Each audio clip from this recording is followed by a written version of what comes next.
Si t'as pas fait ce que j'essaie de faire, ton avis n'a pas d'intérêt, tu vois. Parce qu'en réalité, les gens vont toujours avoir tendance à te conserver auprès d'eux. Non pas parce qu'ils ne t'aiment pas, et même d'ailleurs ta famille, mais parce que le manque de mouvement qu'ils vont avoir dans leur propre vie va les frustrer s'ils te voient, toi, commencer à éclore, à réussir à croire en toi. Et c'est un vrai problème qu'on n'apprend pas à l'école. Apprendre à se comprendre, à se connaître, quelles sont tes passions, quels sont tes désirs. On a tous eu, tu vois, cette conseillère d'orientation qui nous disait, bon, bah toi, vas-y, va en bac S, toi, va en bac L. Sans te demander ce que tu kiffes le week-end. Toi, c'est un truc de malade. C'est fou. Parce qu'après, ta vie, elle est lancée sur 20 ans. T'as fait un bac, je sais pas, STT. Bon, ben, la logique veut que tu vas être commercial pendant 15 ans, 20 ans. Alors que, ça se trouve, t'aimes pas faire ça le week-end.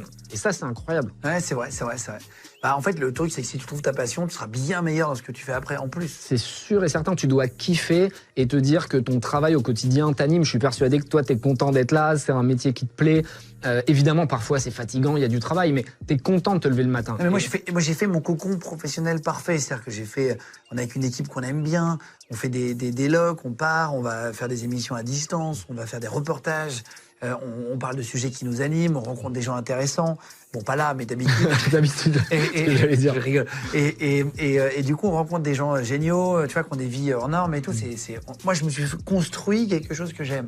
Il faut dire aux gens d'oser faire ça. C'est pas facile. Hein. Bah, c'est pas Même facile toi, du je me tout. souviens de ta carrière, tu as pris un risque en sortant de ta zone de confort. Et ça, c'est quelque chose qu'on doit souligner. Parce Moi, que je les suis gens en ligne vont tous les applaudir. 4 ans. Et ouais, tu dois te remettre. Je mets en ligne, souvent j'arrête, je change, je pars.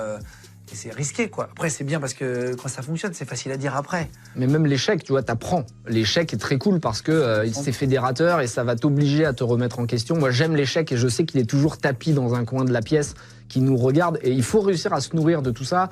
Et ceux qui ont réussi ont tous été des losers à un moment. C'est-à-dire qu'on est tous des losers qui ont essayé une fois de plus. Et c'est ce qui va faire la différence entre celui qui n'ose rien faire, tu sais, qui a peur du regard des autres, qui va se dire mais qu'est-ce qu'ils vont dire si j'échoue, et celui qui se lance, qui en a rien à foutre.